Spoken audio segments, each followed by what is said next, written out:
Today we're going to talk about the Kelco K102 wreath machine.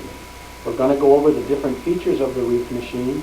We'll make a Christmas wreath, and then we'll also make some garlands. The first feature of one of the first features that we'll speak of is the spool rod. The spool rod is attached to the larger aluminum wheel, and what you'll need to do is to just pop that rod right out of the rod holders themselves. And this is the wire. This is a green number 23 gauge spool wire. You can also, we have gauges of 24 and 22. We use 23 because it seems to be seems to work the best for us. What you will do is you'll take the spool rod, slide it into the hole of the spool of wire, ensure that when you put the rod back into place that the wire is running off the bottom of the spool. Simply slide it back into the rod holder. Now what you're going to do is you're going to take the end of your wire and you're going to feed it through one of the largest holes on the side of the aluminum wheel itself. It comes out the other side, and you're going to run it. Once the wire is through and running over the wire roller, you're going to run it across the top of these three wheels. These are called tension wheels. What we recommend is to run it across the top of all three, come back to the second, and then wrap it around the second and run it back over the third and then pull down. The aluminum wheel itself runs on three rubber wheels. There are two idler wheels, which are on the top, and then there's a drive wheel, which is on the bottom. The back idler wheel, which is nested in the idler arm, is a stationary arm. The front idler wheel, which is nested in an adjustable idler arm, is at the front of the machine. Now, there are two bolts on the idler arm itself, one in the front and one to the side. This, of course, causes it to be adjustable, and the reason for adjusting of the front idler arm is so that you can get the proper run of the wheel. You want the wheel to run relatively smoothly. What I'm going to 9/16 inch wrench will loosen the bolts on the arm, and you want the arm to simply, after you've adjusted, making sure that the drive wheel, which is on the bottom, which I will show you, and the back idler wheel are in place, simply slide the idler arm back over its post and just drop that into place into the groove of the aluminum wheel. Retighten the bolts. Use your fingers to kind of move it along faster than tighten with a 9/16 of an inch wrench. And you can see how this runs now. You can move it relatively easily because you'll want to do that, and there's going to be that play. There will be that play in the wheel itself, and all that is the play of the actual idler wheel in the arm. Now, I mentioned the drive wheel. The drive wheel, which is on the bottom of the machine, is here. This is a keyed wheel. This is the only keyed wheel on the machine, and the purpose of this, of course, is to actually move the aluminum wheel itself. Now, as I had shown you, the wheel moves relatively easily now, and I put it in a position where you can see this tab. This is called the gate lock. By flipping this back, you can open up the gate. This gives you access to the interior of the wheel itself. We're going to be making a 12-inch ring today, our 12-inch wreath, and this is the 12-inch ring.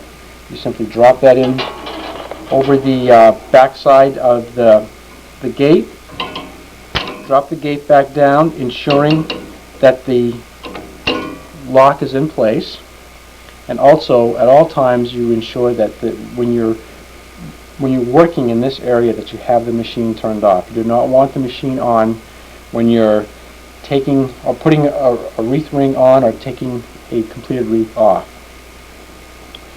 The off-on switch, which is in the front of the machine, turns the machine on or off, and what creates the rotation of the wheel itself is a foot switch, which you see on your screen now.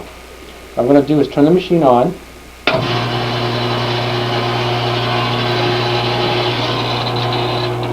Now, as you can see, the wire that we put in is hanging freely, so we dropped it down about a foot. All you're going to do is you're going to hang on to that wire, and what you're doing is you're just trying to get the wire to catch on the ring itself. The Kelco K102 wreath machine can make a double-sided or a single-sided wreath. What we will do is we'll start out showing you how to make a double-sided wreath, and then we'll go on to finish it by doing one side, and then we'll move on to the garland. What you would do is you take a bunch of greens, and if you're doing a two-sided wreath, you would put the greens upside down and underneath the ring itself, hanging onto the ring with both hands. You wrap your first set of greens. The next set of greens, you face up, place them on top of the greens that you have just wired onto the ring, and then proceed to go around the ring itself.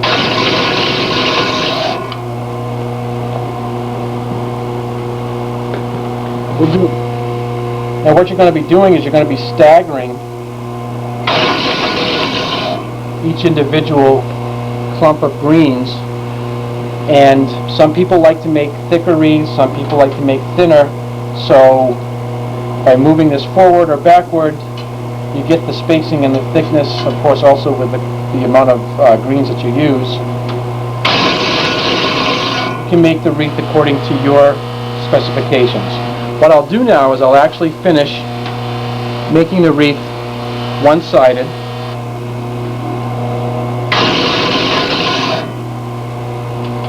And in just a few minutes we'll be done, and I'll show you how to end the wreath. Alright, we're getting close to the end of our wreath now, and as we get to the end of the wreath, what we're going to do is we're going to start pushing the greens back, because what we're finishing off the wreath, we want to make sure that it looks like it's a complete circle and you can't see where we started or where we're ending.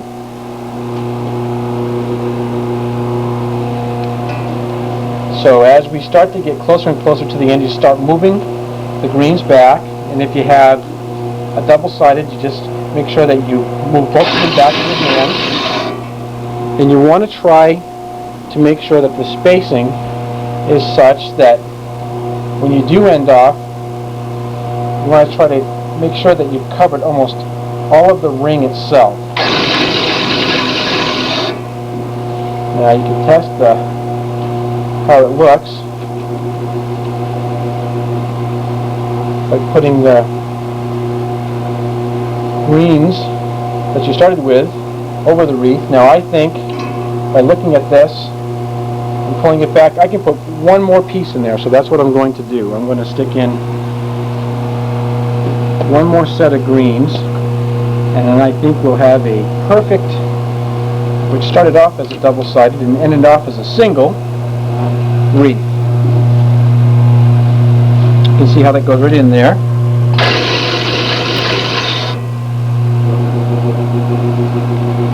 Now, I'm going to turn the machine off. I'm going to give myself a little bit of wire.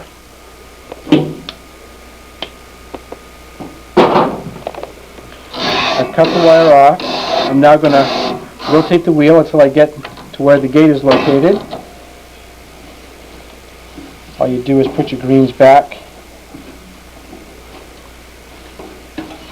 where you had slid the greens over. All you do is slide them back over the wreath itself. I have my ending of the wreath. I want to show you how you can tie that off. And all you have to do is actually go around the wreath one more time, and you're going to create this little opening in the wire, and all you're going to do is just pass the wire through the opening and give it a tug, and you can do it once more if you'd like.